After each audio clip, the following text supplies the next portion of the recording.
Hello, leader. Welcome back to episode number 203 of the Fierce Factor podcast. It's your host, Kaeli here. And this week, I'll be sharing part of my recent interview with our Pop Leadership Academy member, Jenny Guthrie. Jenny is an NP and visionary founder and leader of Glow Medical Aesthetics in Oklahoma. With decades of experience in the medical field, she has been a nurse practitioner since 2002 and has been injecting patients in the Tulsa and Enid areas for over 15 years.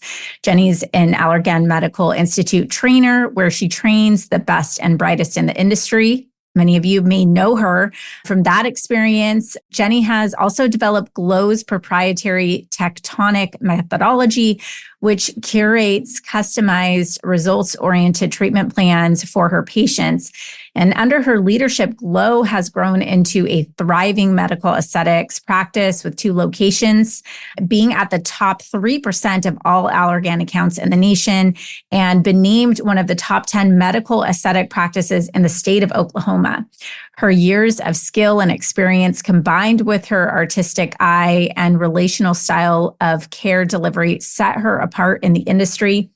And while her clinical prowess is impressive, Jenny's story is truly one of a kind. As I've gotten to know Jenny over the years, I continuously learn more and more about her. As the layers keep peeling back, more wisdom in her experience is revealed.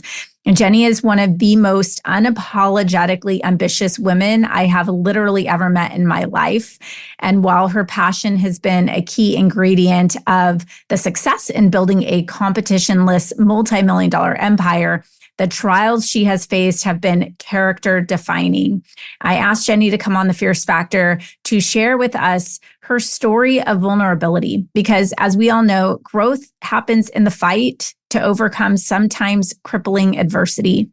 And in this first part of our interview, you'll learn more about Jenny's leap into entrepreneurship, her obsession with knowing her numbers, and the struggle to stay in business and viable out of the gate. We'll talk about the milestones of growth that present really common challenges for entrepreneurs as they advance, namely from money problems that turn into people problems, that turn into leadership problems. And Jenny gets very raw with us as she explores how going through an employment experience she playfully refers to as the Titanic, while navigating a divorce, led her to make a bold declaration that she would take control of her life in a different way. And overall, you'll be inspired by wisdom she implores through her journey of realizing that there's no such thing as control, just your ability to have the courage to step into the unknown and be willing to accept any outcome.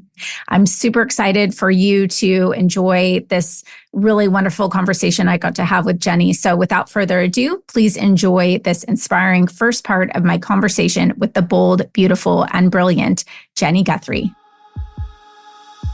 Hi there, welcome to the Fierce Factor podcast. I'm your host, Kaeli Lindholm. And I think it's time for us women to shift the conversation in business and step into our feminine leadership to do the most iconic work the aesthetic industry has ever seen. Each week, I'll be bringing a powerful dose of strategy, sarcasm, solutions, and sass that will rev up your creativity and ignite your brilliance as you link arms with me along our shared path of personal and professional growth in 20 minutes or less. Let's go.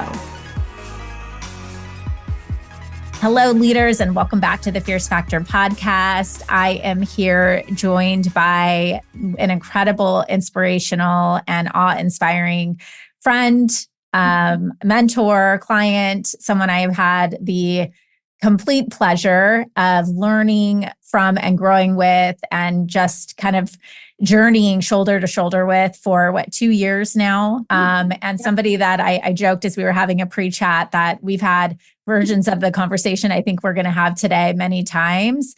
And I am so excited to bring somebody, as you will find out, with such incredible stories to tell and energy to share, and somebody who every time I leave the room with, I feel energized and empowered and inspired on my own. So welcome to the show, Jenny Guthrie. Excited to have you today. Hi there.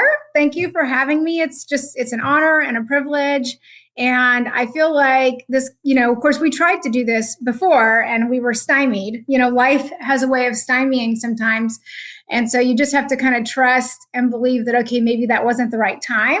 Maybe there was somebody who wouldn't have been listening at that time who's listening now. So that's sometimes where in the frustrations of things not working out how you think they're going to work out, you just have to kind of let that go and trust. So here we are today. Such a great way to launch what I think is going to be some sort of version of the title of this podcast, because I know we're going to go there today. Yes. So let's start, Jenny, by just kicking off by you telling the audience about you and your business. Sure. Well, I am a advanced registered nurse practitioner. I was actually doing the math today. It's getting harder to do the math the older I get, but I was doing the math today, and I've been a nurse practitioner for 22 years this year. Can you believe it? Like, people have kids that old. And I don't even have kids that old. But anyway, my career has been like my child, I guess, to some degree. And I've been injecting now for 15 years. And I've owned my own business, although when I first started it, I didn't really look at it as a business, but I started around 2010, 2011, and have had that since then. And we have 2 locations, which I'm not always a proponent of just opening more locations for the status of that, because there's headache and heartache that come with that. But we have 2 locations that work for us, and there's kind of a reason why we developed the 2 locations. So we have 2 locations. It depends on the day. I laugh how many employees I have working for me, because as you know, being an entrepreneur, there's frustrations around people and employees and bosses and all the things. So we have around between 10 and 11 or 12 people that work for us at any given time. And anyway, you just have to kind of laugh about it at a certain point. But that's what we have. And it's been a multi-million-dollar business for a couple of years now. And I have plans on continuing to grow it. And that's kind of my story. I'm very passionate about what I do, and I feel like I am doing what I should be doing. I am working. I know there's nothing else that I should be doing at this point in my life, which is a really nice feeling to have, that I'm not, kind of wondering that. And I know not everybody has that sense of security. And so I'm really blessed to have that. Yeah. So I'm laughing because you say, that you started your business. Well, first of all, injecting 15 years is like ancient in this industry. No, but I'm a dinosaur. She's like, by the way, if you're not watching this on video, go check out Jenny. She's like a drop dead gorgeous, like red hot girl, like hot tamale bombshell. Oh, I washed my hair for you today. Yeah. So, okay, wait, but Jenny, you said when I started my business, I didn't look at it as being my business, which I find so ironic coming from you, because you, of all people, know your numbers, and you are a very smart businesswoman. And maybe we'll talk about some of how that came up for you too. But talk to me about what do you mean by you didn't look at your business as a business? Well, I mean, I don't know. Some of it just came from, I guess, my upbringing. And, I just grew up kind of knowing I was going to go to college and I was going to have a job. I just thought I'd have a career and a job. And that was kind of what I thought my life was going to be. And it just didn't even enter my mind that I was ever going to own a business. I didn't come from a business-minded family. My mom stayed home with me. My dad was a traveling minister. So they were just, good old country people, living in rural Missouri.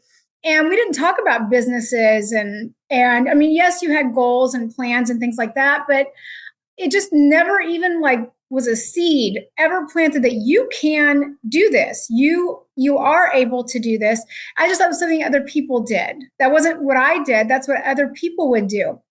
And I just didn't think I had the means. I didn't think I had the brains. I didn't think I had, the ability, even to know where to start. I just didn't even know, if there was a door to open, I didn't even know where the darn door was, So from that standpoint, it just, even when I was trying to make extra money while working at another med spa or facial aesthetics practice, it was like a side hustle. I was just trying to dig myself out of debt. I was in a really bad way financially for a while in my life, in around 2009, 2010. and which is terrible for a female who's single to be in that conundrum. And so I was just surviving. I do good at survival. Like I am a survivor. And so from that standpoint, it's like I was in survival mode. So when you're in survival mode, you're not thinking down the road of like, I'm going to make this into something, or this has the potential to be something.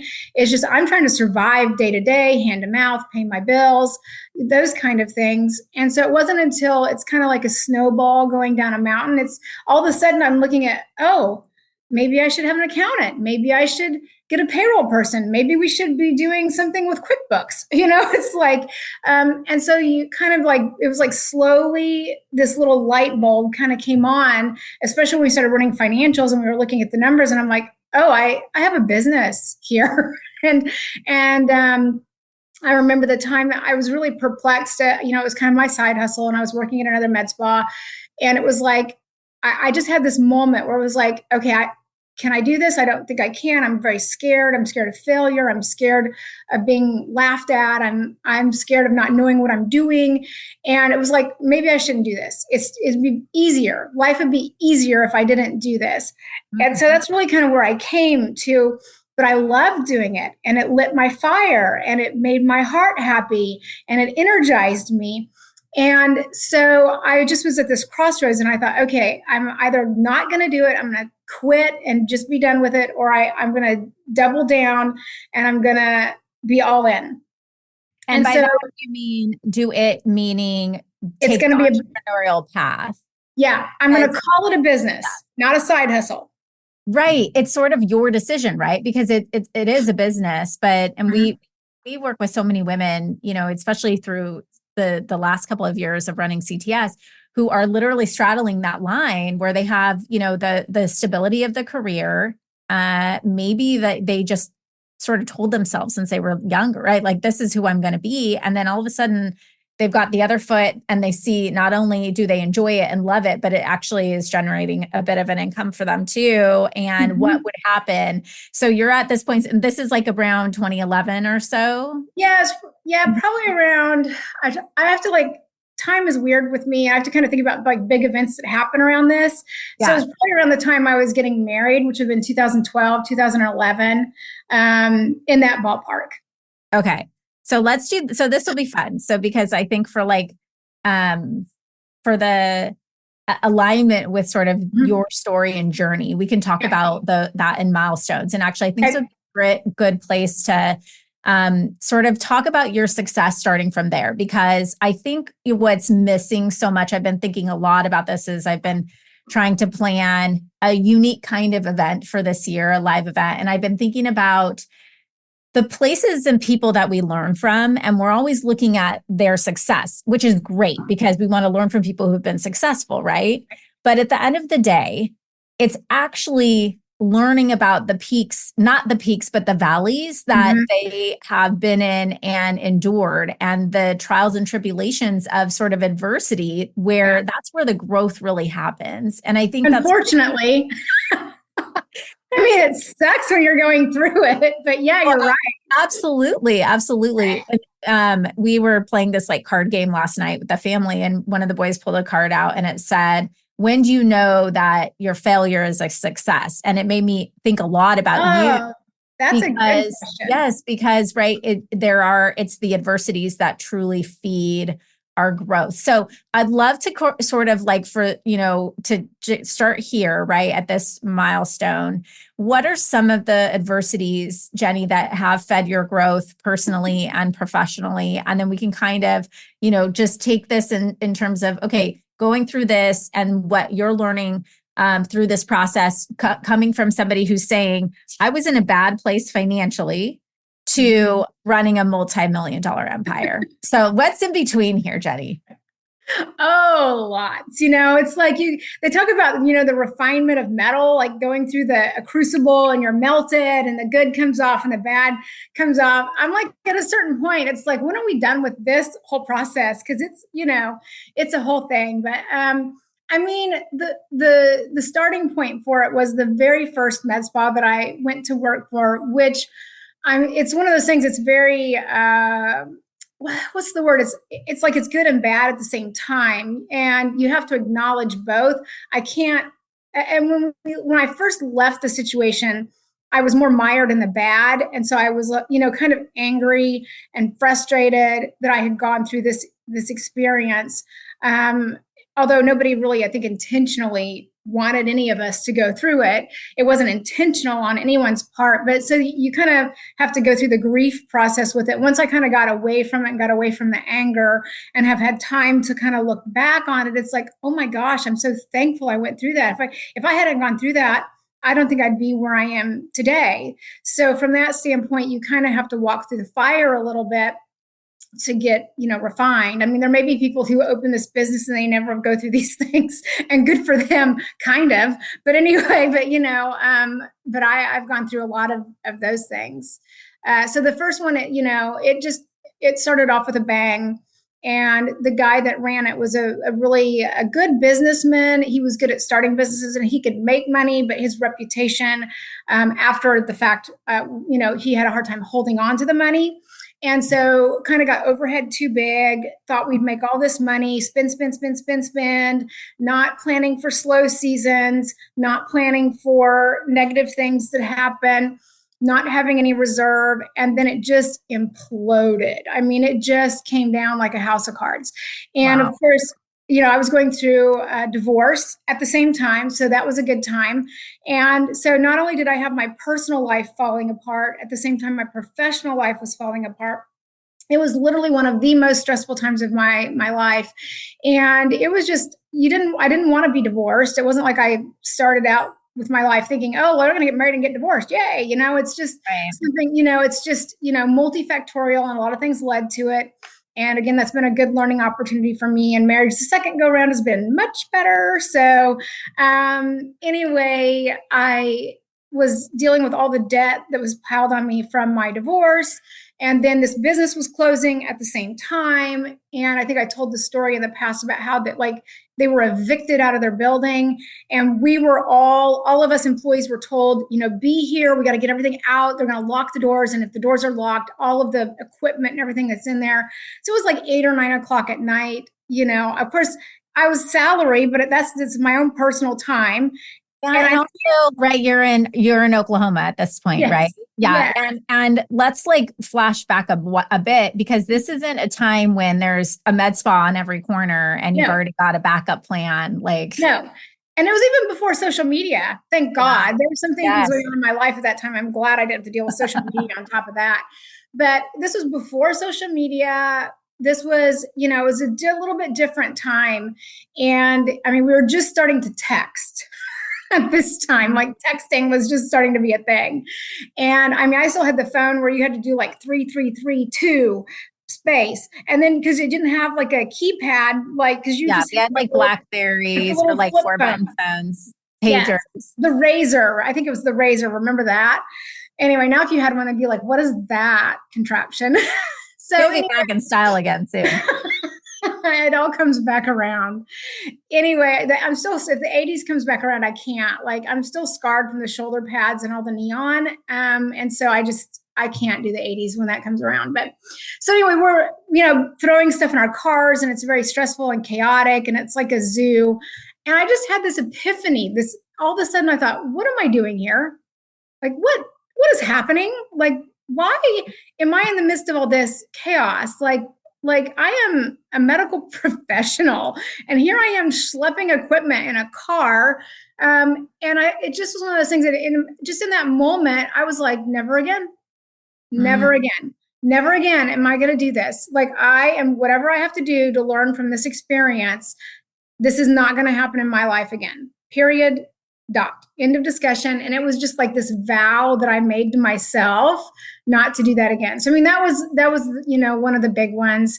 While I was working at that place, I was reported to the board of nursing and had to go have a nice little sit down with those people. And again, I wasn't doing anything wrong. And to this day, I don't know who complained or what the complaint was. I think it was probably a competitor. maybe a disgruntled patient, not necessarily of mine because they didn't complain about anything specific that I did. It was more about the structure of the business. So I think it was somebody coming after the business more than just me, and I was the collateral damage, of that. So that was kind of like when you say, I'm never going to go through this again. Yeah. Like listening to you, it sounds like so much of this seems out of your control, right? Like, you're getting divorced, like the business goes under and you're dealing with all this collateral damage on, your professional side. So when you say, I'm not going to do this again, what do you mean by that? That's a good question. Number one, I thought I'm not going to work somewhere that's going to get evicted, or if they are, I'm not going to stay as long as I stayed. And part of my staying was because of the divorce and needing the money. And I was making pretty good money there. And so it made it hard to leave because I know just getting a job at the same salary would be, not as easy. And then I was trying to buy a house. So I had a mortgage that was pending.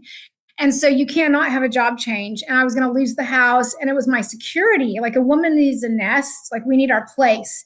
And so part of the whole divorce situation was I didn't have a nest. And I was kind of this, I felt lost. And so the house was kind of my anchor. It was going to be like my new start, my new beginning, and all of that. So I was desperate to make it as long as I could at this company to get the house, so then I could then move on to other things. But then it was just the I don't know, again, being where I was so out of control of everything, I didn't want to find myself that out of control. How much can we really control anyway? I mean, but again, I thought the things I can control, I will control those things and not completely leave everything up to somebody else. And I can imagine being in a space where you are claiming like so boldly that I will create my own financial independence, and not that sounds so different than probably the way you were raised. Yeah. Oh, yeah, absolutely. I mean, there wasn't much talk about financial anything, growing up. It just was the time and, where I came from. It wasn't, I mean, there was an acknowledgement that, you don't get into debt and, you live below your means and those kind of things. But other than that, there was no discussion of wealth. There was no discussion of wealth planning, management. I mean, my family, wealth was the furthest thing from what we were. Mm-hmm. And so from that standpoint, it wasn't like that mentality was fostered inside of me, at all. It just didn't. And even when I was saying never again, at that point, I wasn't thinking I'm going to have my own business, so never again.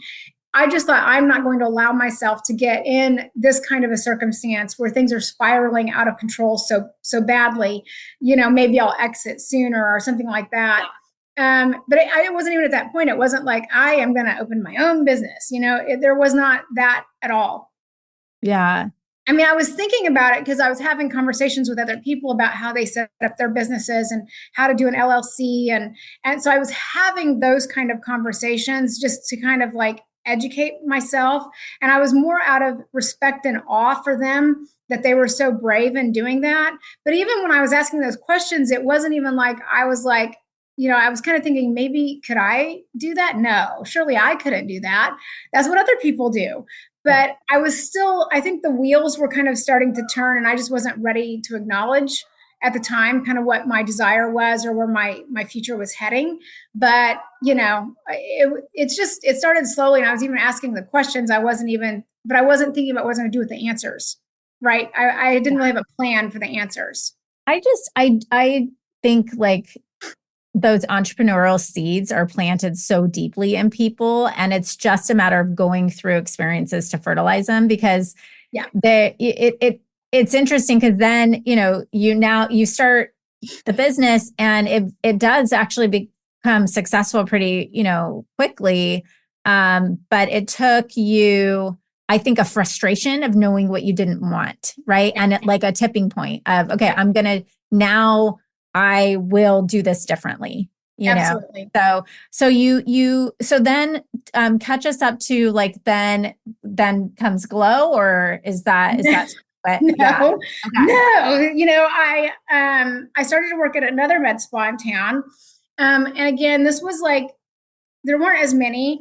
And this one was owned by a female RN, which was unheard of back then. She was like, what is something like the whatever, like the Trailblazer. Trailblazer, like the Loch Ness Monster. She was just like this She rare was a breed. picture of, yeah. Yeah, she just, and so I knew of her. And again, this was before social media, and there wasn't even as much with Google. I think we were still map questing back then, so the access to information and the connectedness of things, it wasn't there. And so I just didn't really know who all was out there. But I knew her. And so I reached out to her. We interviewed. And so she hired me to come on doing injections and hormone replacement therapy and things like that. And that was a mixed experience as well for different reasons. But she was a strong leader. She ran a solid business. It was financially lucrative, successful for many, many years. And so just being able to sit and watch her was vastly different than the experience that I just had come out of. And anyway, I had some frustrations there with the other team members did not welcome me with open arms, and they didn't really set me up for success. The patients, of course, didn't want to see the new girl. The other staff weren't real supportive of the new girl. So it was kind of uncomfortable a lot. And I just had to ignore that. To some degree, I just ignored it. And I just kind of kept my head down, and I showed up, and I tried to work with excellence, and the boss liked me. And so and there was one other person that was really nice to me there. So I at least had two people on my side. And anyway, so I just kind of doubled down on that and just did the best I could and ignored the other as best I could and didn't feed that. But then she wound up getting cancer. And she didn't live very long from having cancer. And when she got sick and was out very suddenly and never came back, and then, unfortunately succumbed to the disease because it was very advanced by the time they found it.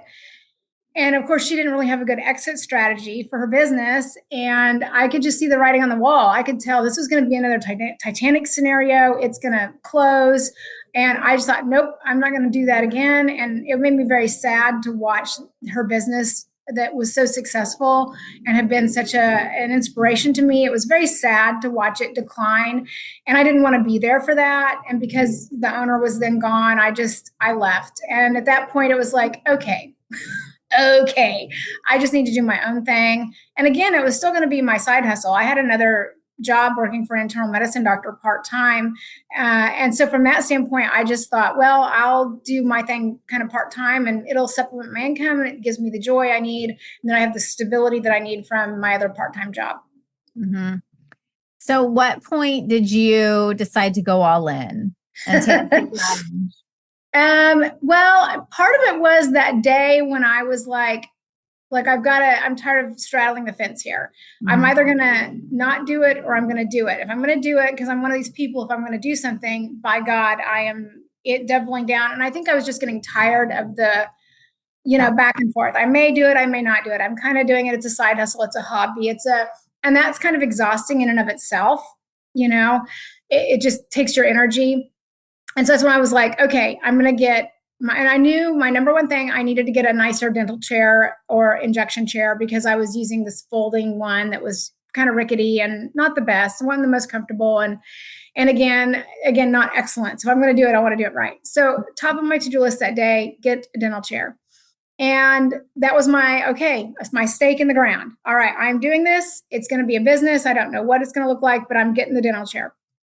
And that very day, the owner's wife of the Titanic that I called it Med Spa, I had not talked to her. It had been at least a year and a half. Hadn't heard from her. We weren't friends. We weren't buds. None of that. She called me out of the blue. Hey, Jenny, do you want a dental chair? I was like, wow. What? And they had some of the stuff left over from the Titanic at their house, which unfortunately was being foreclosed on because of all the, bad financial juju that came from that. And she was trying to get everything out of the house that weekend. And so I had to go to their house and I literally got the dental chair, some file cabinets, and a few other things that I paid for very cheap, on the cheap, which is where I was at in life, on the cheap at that point. I'm still on the cheap. I'm always on the cheap. But anyway, So I had my dental chair and it literally fell in my lap. I didn't have to do anything other than borrow a pickup truck and drive out and pick it up and pay for it, which I paid pennies on the dollar of what they paid for it. And I still have that chair to this day. And now it's kind of getting outdated and it's not as functional as I would like for it to be, but I cannot get rid of that darn thing because we have to memorialize that thing, like stadium chairs that like I know. Yeah. So it'll wind up in the Glow Museum Hall of Fame someday. I don't know. But so anyway, that was just kind of an answer to prayer that I hadn't totally prayed, but I'd put that stake in the ground and I'd put it out in the universe. Like, this is what I need. And it was like, it came to me and it solidified, okay, you're on the right track. There's something about just the energy of making a decision. Yes. Where it just, things shift.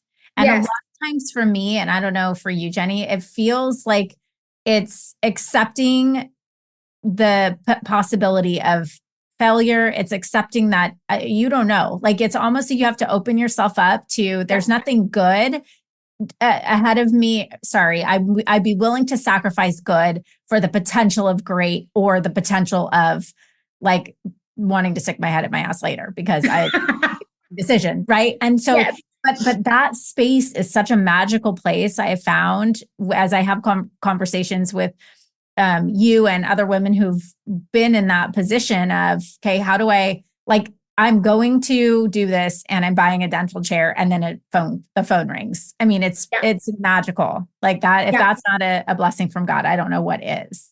Yeah, exactly. Yeah. So then now you're committed to like, okay, I'm going all in and I'm going to make this thing successful. And I'm sure it's been a perfectly smooth sailing journey. We've had not one problem since. Not one thing has happened. Yeah. And so anyway, and the podcast is over. That's all you got to do. It. And there's Jenny, folks. She does drive a pink Jeep. I do.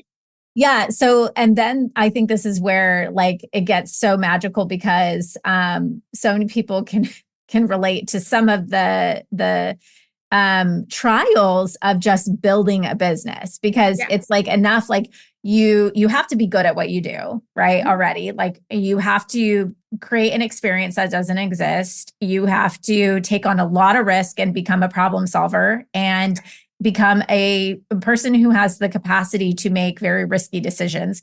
And wouldn't that be enough? Like, don't you think just those 4 things, like, but now instead of just being an injector, we're now a leader of, all of the things ourselves and other people.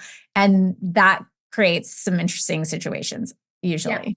Yeah. Always. Yeah. Always. Yeah. So let's talk a little bit about, I have some of my favorite stories, but like, what are some of the lessons that you learned through, the first few years? Yeah. Well, I had not 1, but 2 people that I was subletting from flake on me, like literally flake, like completely like relocate their businesses without telling me. Like I show up to do, like I'm renting space from them. Right. And then I show up and then in a matter of weeks, they're like, oh, we're moving. Oh, okay. Like it's going to be super easy for me to like just set up shop somewhere else. Right. I can do it like that. It's like, I almost thought about like tailgate Botox situation where I just roll up in my car and pop the trunk and set a chair in the parking lot and be like, okay, ladies. Because that's essentially what happened. And I literally had 2 people, one in Tulsa, one in Enid, that flaked on me in a very similar fashion without communication or notice. And the fact that they were moving or doing something else with their business is completely fine. It's not that, that was, the worry. The worry was that they didn't dare have the common courtesy to notify me that maybe their decision would have some impact on me. Right. And downstream a little bit. Right. Yeah. And finding commercial space doesn't just happen overnight. It's a little bit of a slow, stymie kind of process. So, that happened and I could have thrown in the towel at either point, on that. And one of them, the Tulsa one, I wound up just going back to my house, which I'd kind of started seeing patients out of my house. Don't recommend that these days. But again, it was a little bit different time. I did have a medical director and I was doing all the things right.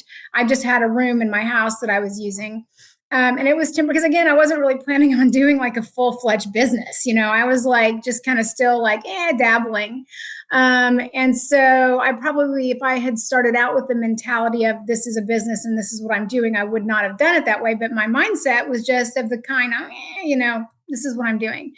And then the place in Enid, because Enid's a small community, the same day that I found out that the lady was bailing on me in a couple of weeks, another owner of a salon in the area, she called me and said, hey, I've heard so-and-so is leaving. I'm like, well, that's nice to know. I'm glad somebody knows she was leaving because I sure didn't. Yeah. But anyway, and so I went over and met with her the same day, saw her place. We discussed kind of, the nuts and bolts of the agreement. And literally the next month, I was now operating out of her salon, and it just, again, fell in my lap.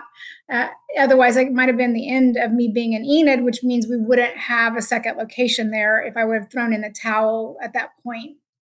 And at what point did you decide to start hiring a team? When it was when I was subletting the individual rooms from other people. And it was getting hard for me to work my other part-time job. And I was doing all the ordering, all the scheduling, all the planning, all the marketing, whatever marketing I was doing. It was minimal. But regardless, it just was starting to be a little bit more than what I could handle. And so I hired a part-time, like an assistant, basically just a gopher. They would help with scheduling. They would help with calls. They would basically whatever I needed, they would just do. And that's kind of where that started. And I went through probably 4 kind of part-time people through a relative, one of them was going to go have a baby. Another one went off to school. Another one decided that, she didn't want to be in the aesthetic field and whatnot. So it took me through several kind of semi-part-time people over a couple of years before I kind of landed my next hire of a person who was going to be with me, a little bit longer. And she wound up working with me for 7 years. And so that started, I was still subletting. And then that just kind of grew. Like they were initially part-time. And then as we grew, then they became full-time. And then I became full-time and, that kind of thing. I really didn't even start doing my business full-time until 2019. That's great. That is pretty rare, I will say, that you actually you were building really the whole infrastructure of that business, still working part-time, and that was a financial decision or other? Okay. Yeah. I mean, part of it again was me. Do I really want to do it full-time? And some of it trusting myself, can I do this? Can I take the leap? And what if I fail? And what if, this doesn't work? And then at the point now I'm like, so what? So what if I fail? What am I just going to go get another job somewhere else? I mean, I'm a family practice nurse practitioner. I can get a job, right? But it may not be what I want, my passion. It's a job. It's not my passion. But, at this point, that fear of the unknown, it's like, why was I so afraid of that? Why did that have so much power over me? I don't know. But some of it was after being through the Titanic experience where they got so much debt. And that's the thing I didn't want. I didn't want to launch out on my own and then have debt on me because I already done that with my divorce and I wasn't going to do it with a business. I just couldn't go through that again. So I think some of that was my reluctance was I was willing to start humbly and to start small and to not get my knickers in a knot and try to make things happen too fast because that's what happened with the Titanic and it sank. And so I thought, I want a solid foundation. I want loyal patients. I want to be good at what I do and then add as we go. So it's organic growth, meaning I didn't take on debt for the business until I bought my very first laser. And I'd have to look at the exact year I bought it. I want to say it was 2018. I have to look and see. But I didn't take on any debt with any of it. And what I made in Enid built Tulsa. And then, so from that standpoint, everything I did, I started with my own money. I didn't have a loan. I don't have a board of directors.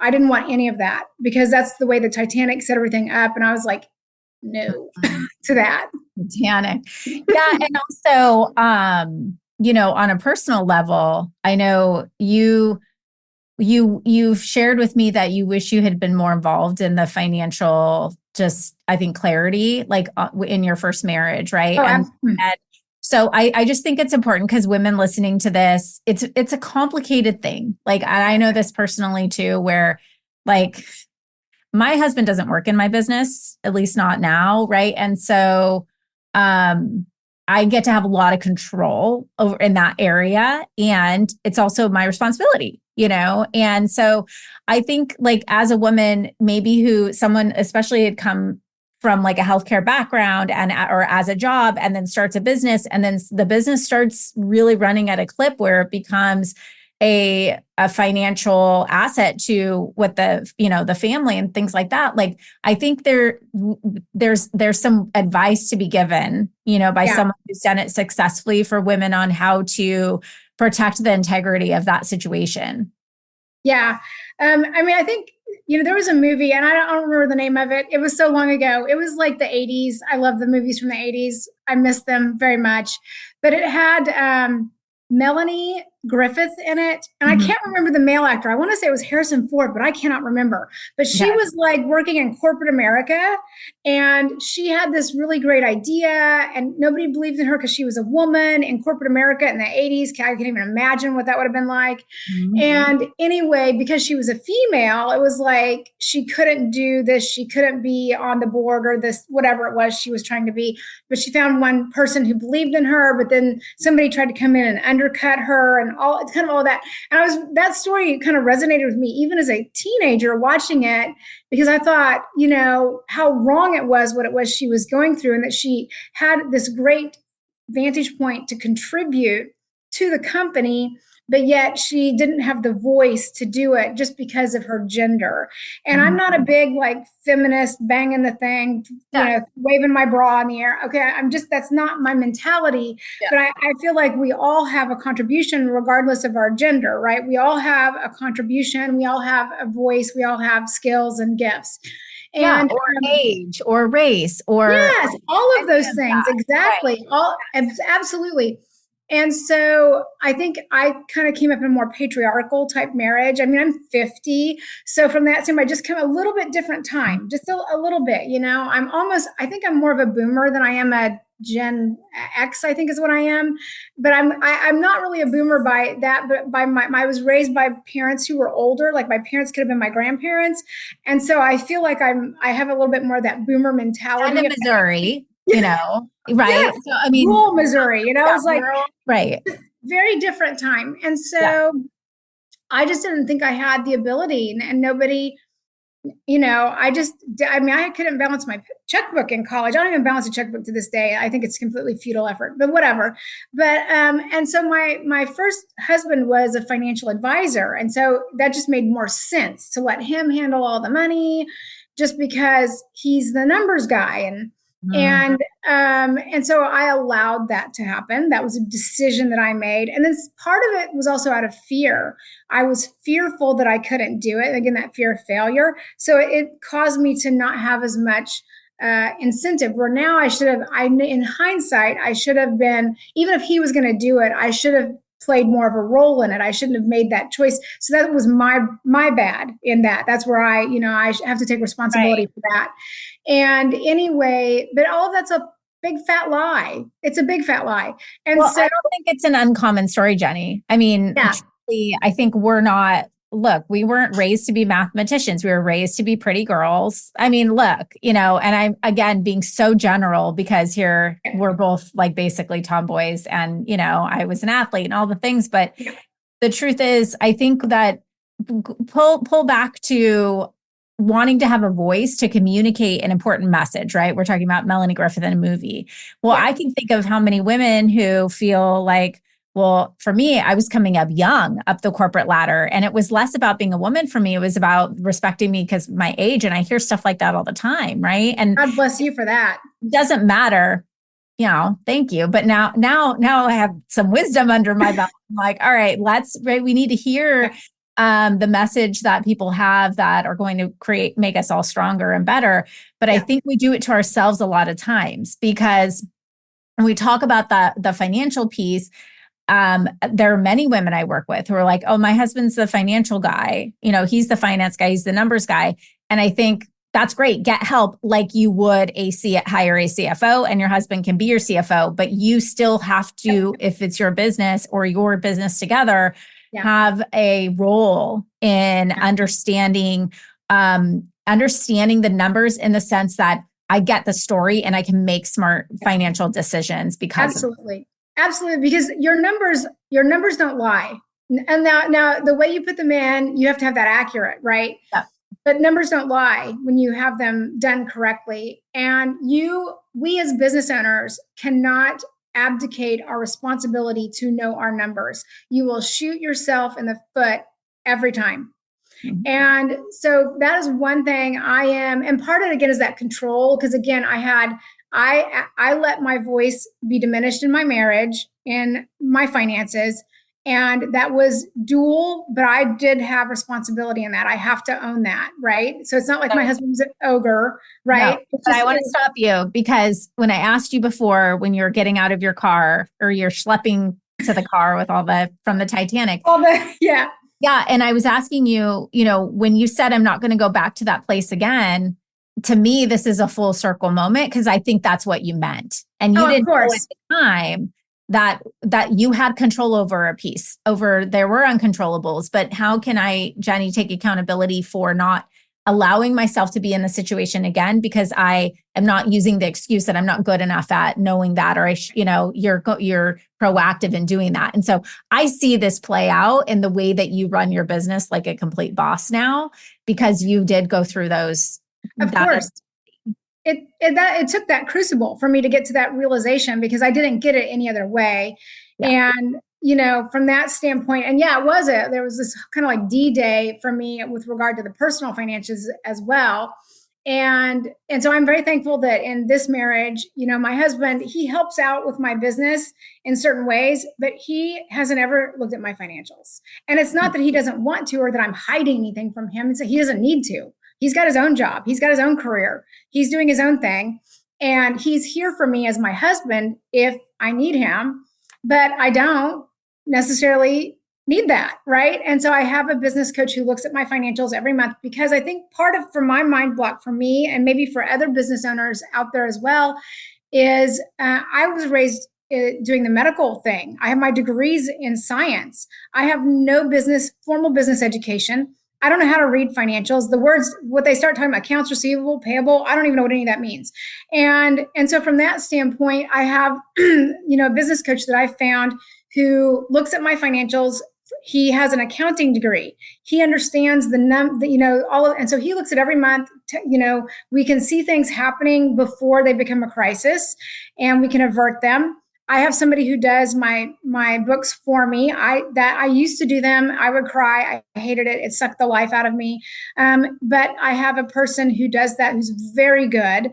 And so I give them the numbers. I run my own payroll. I don't let anybody else run my payroll because I know that's a way that your employees can embezzle from you because they can add money to their paycheck and you don't even know it's missing.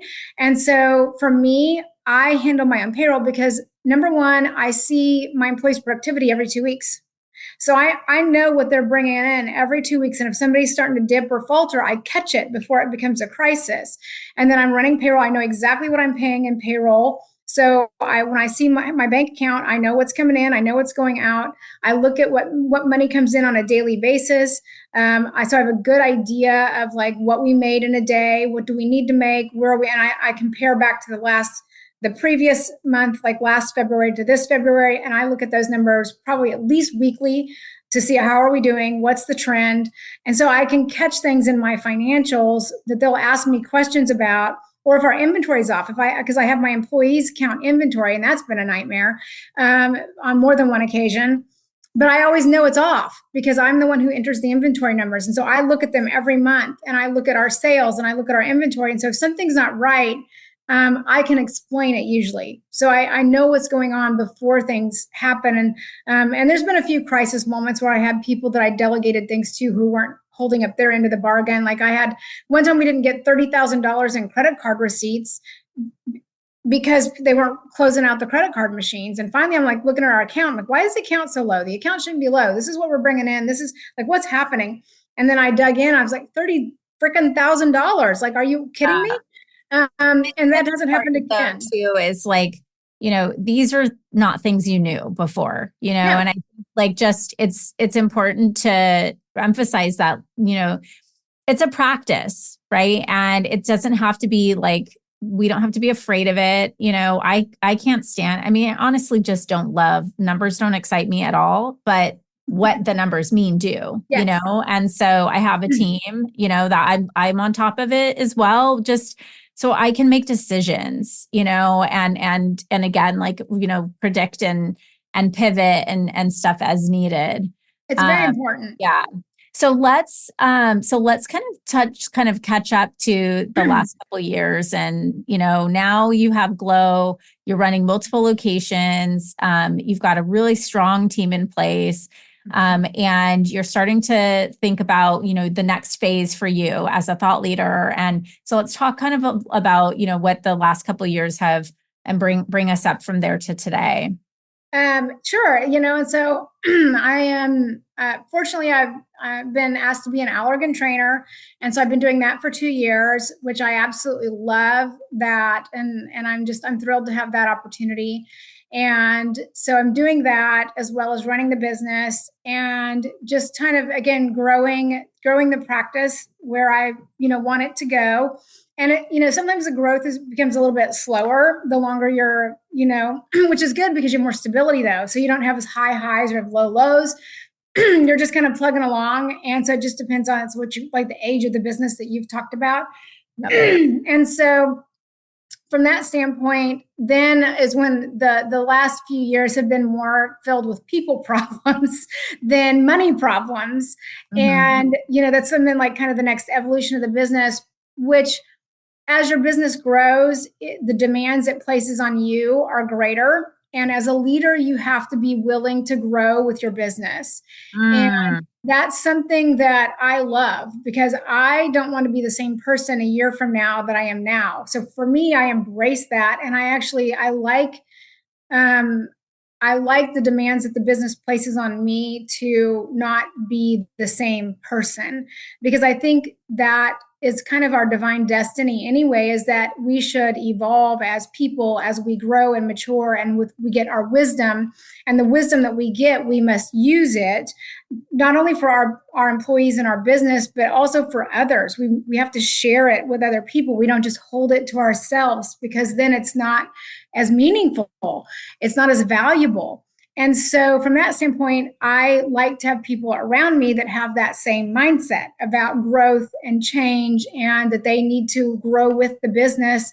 Because when you're in a smaller, growing, dynamic company, people who just like to kind of clock in, clock out, and do the bare minimum, they don't fit. They don't fit well. Yes. And that can be a real source of frustration, because you want them to fit so bad.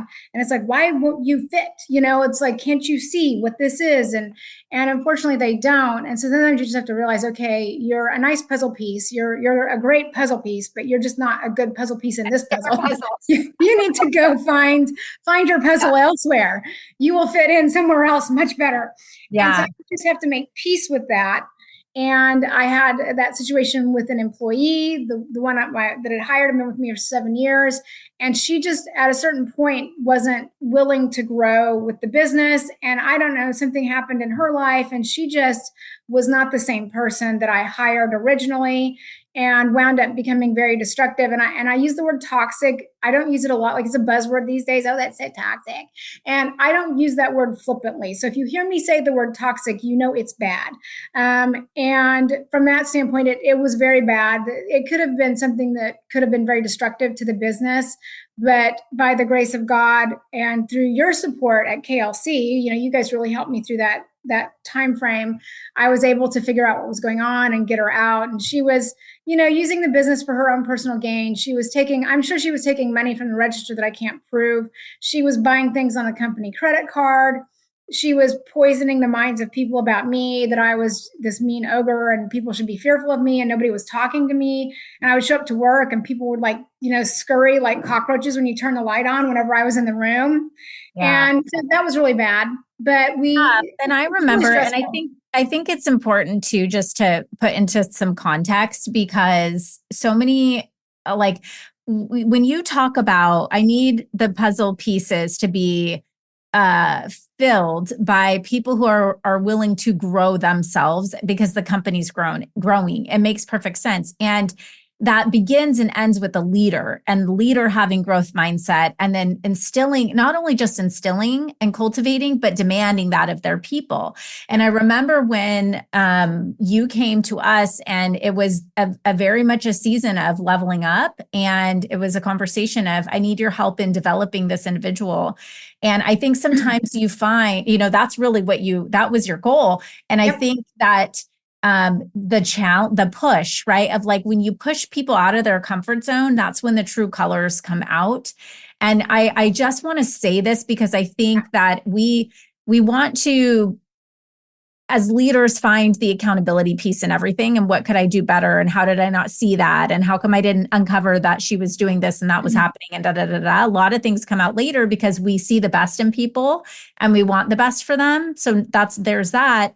And also, I think we allow enough space for that employee to grow. And then ultimately it's up to them to take that space and to actually induce the change that is needed to keep up. So, I say this for anybody listening who's at that point where you were, where it was almost like, I don't understand how I've invested so much into this employee, and I'm making investments to invest more to bring them with me, and they're not accepting of that. It doesn't necessarily mean they're a flawed human, or we are a flawed leader. It just means that it is time.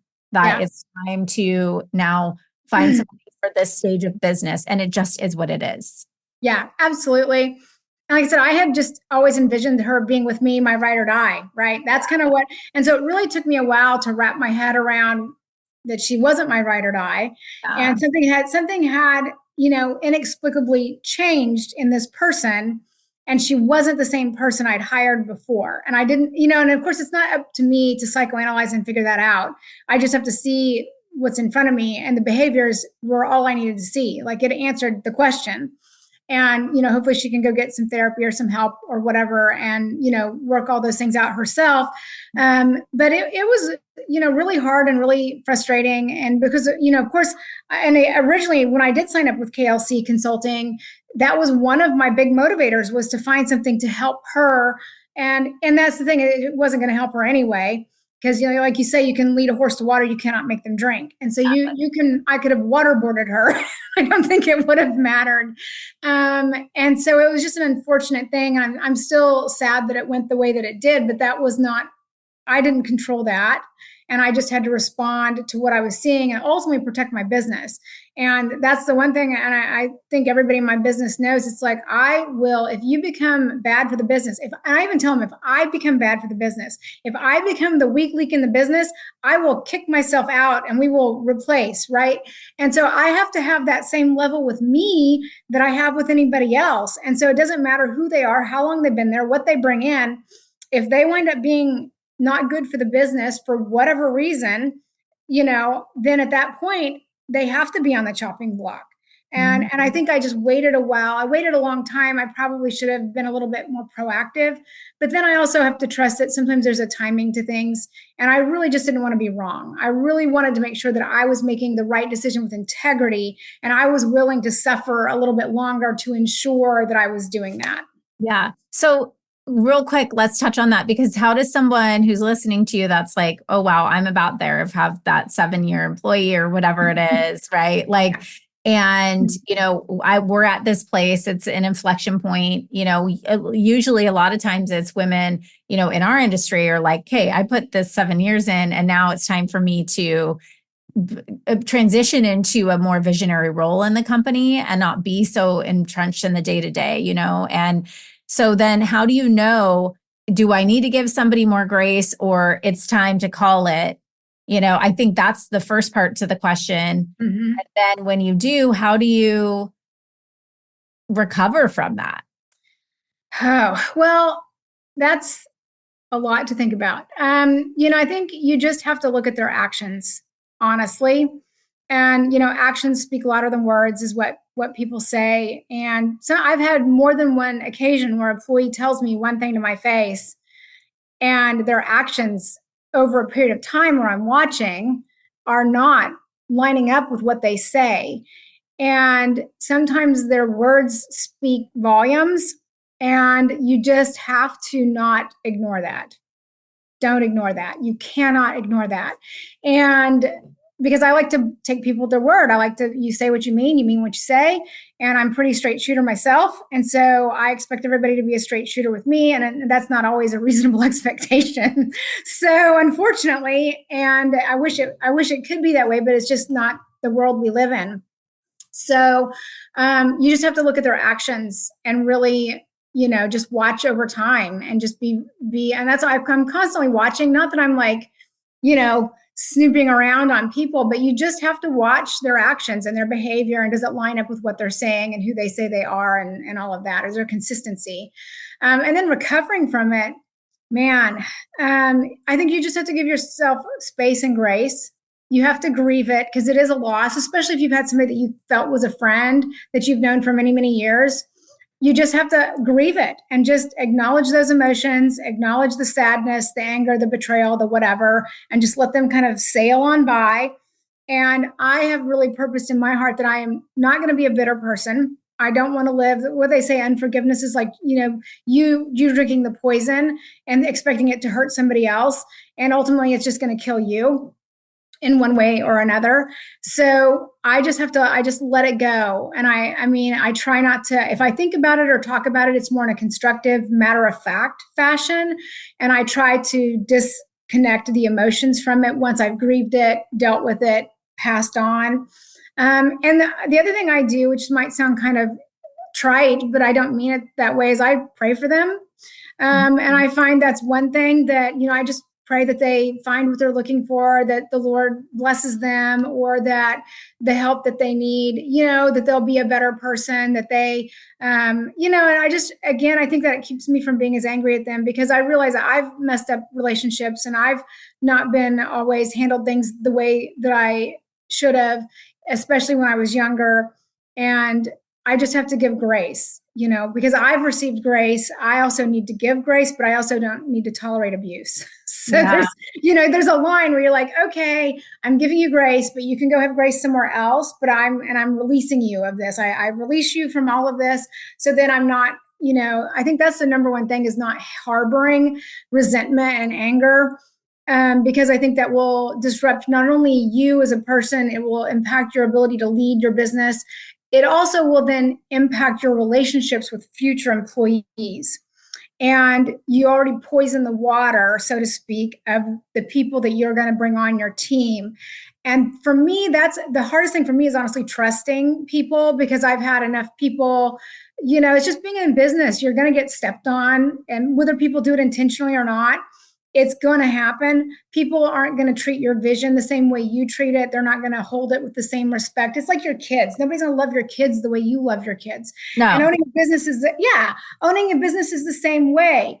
And so you just have to figure out a way to navigate that and not expect that of people to a certain extent. And then, be able to trust. And I honestly, that's one of my bigger struggles. And it's something that I am very cognizant of, about trying to trust people, just because the longer you're in business, the more you're going to have people that step on your toes. Yeah. So I want to talk about that. And first, I want to go back to when you talk about commissioning our help to help you through, or we helped you through that, the reframe for me, and what I remember us talking about, was that it wasn't really about the tactic, okay, let's hit that button, push that, hire that, right? It wasn't so much that. It's the reframing as a leader of thinking, I thought back for you, your Titanic experience, right? And sometimes things have to happen for you so that it allows you to explore and expand the possibility of something better. And I think we as leaders have that responsibility and gift, that we get to employ so many people and provide for so many people. And it's also a responsibility to create those micro Titanic moments for them, if that's part of their calling too, because they're probably not going to leave if things are look at the quiet quitting, epidemic and things like that. People are going to be less likely to make a decision to leave for the potential that there's something better for them. And so if it's not working, I think we have to do that as leaders, is we have to show them that, okay, it's time for you to leave the nest and go explore something that's a better fit for you.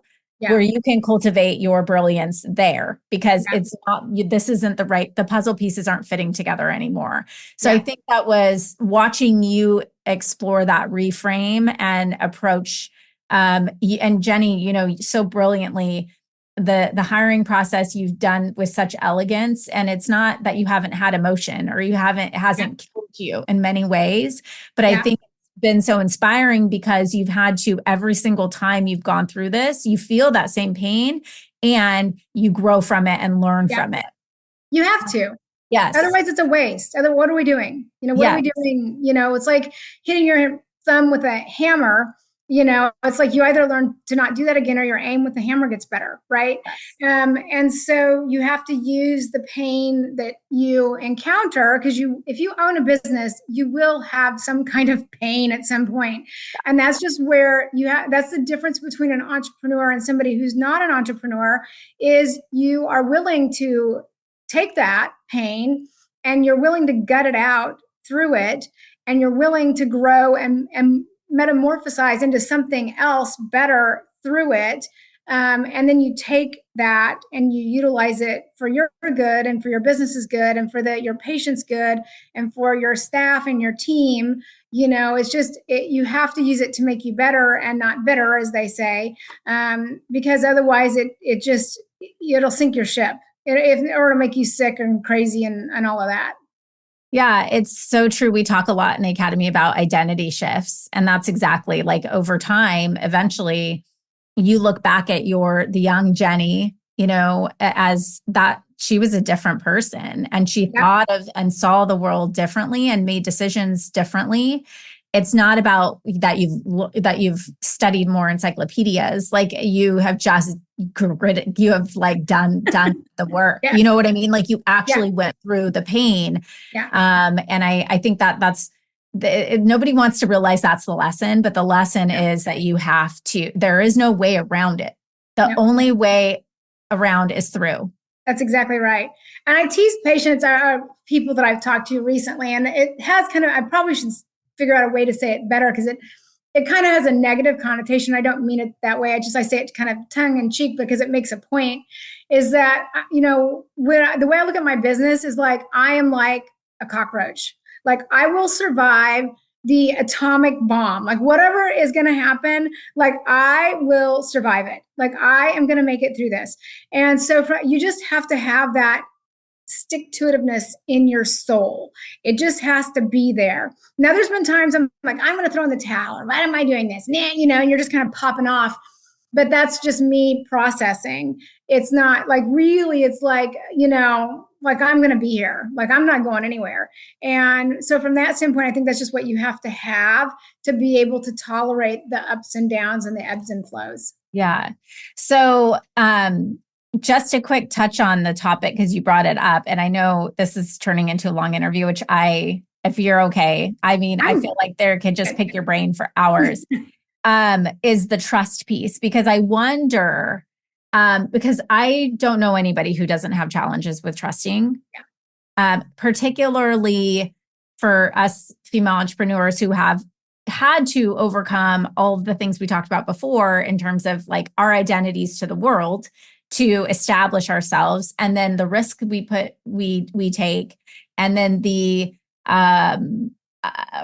level of ownership we have to give other people to accomplish things in our business. We can't do it. It wouldn't be a business, right? If we didn't. So of course, like, how could we not feel like, okay, how can I trust this person? And it's so often the people we trust the most that end up hurting us the most in the end, right? Do you feel like, because I mean, the big question is like, how do you trust people? I wonder, do you think that cockroach mentality helps you through that? Because it's almost like, it doesn't matter if I don't feel 100% trust, I'm still going to give it a try. And I'm going to know that if there is backlash, I recover. Yeah. Yes. Yeah. I mean, because the bigger parts of the business I control, right? I do my payroll.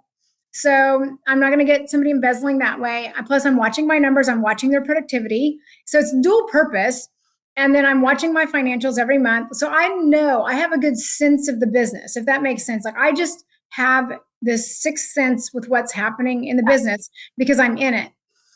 And I think it was Craig Rochelle that said one time that you give trust, that it's not earned, that you give trust and then them keeping the trust is earned, right? And so that was a paradigm shift that's helpful for me because when we hire somebody on, we want to help them be successful. We want to put them in alignment to make them set up to win and be successful. If I set them up with distrust and I'm micromanaging them and I'm squelching them, then that automatically I'm setting them up for failure, which is really frustrating. So like that self-fulfilling prophecy, like where then I'm not going to go all in on you because if I do, maybe something's going to go wrong. And so we don't go all in. Hang tight, leader. As a high-growth female badass, there's only one thing standing in the way of you showing up as the most confident and dynamic leader you desire to be this year. And that is closing the gap between where you are now and where you want to be. This year, stop dreaming about the future and start making your thought leadership goals a reality. I want to help you make that one empowered decision that will be a life-changing catalyst for you personally and professionally. And that is to become a more dynamic communicator on stage, in leadership, and online, to monetize your expertise, and to develop a revenue stream that doubles as brand visibility rocket fuel. So listen up. Here's what I know. Your ability to deliver a potent message touches every piece of your business, from team building and training to sharing your perspective, whether on stage or through social media. Each day that you're not working on the skill is a day that you're leaving money and, most importantly, your potential for legacy building impact on the table. Introducing our brand spanking new program, Voice of Impact, a completely personalized elite coaching program that expertly guides you to master the art of communication through thought leadership, so you can share your experience and knowledge with an authentic and dynamic presence that transcends. In just 6 weeks, we'll provide the framework, the personalized coaching, and the tools to unlock your powerful presence so you can confidently step onto the center of any stage you want to occupy. Sign up now or schedule a no-pressure discovery call to learn more at klcconsultants.com/VOI. See you there.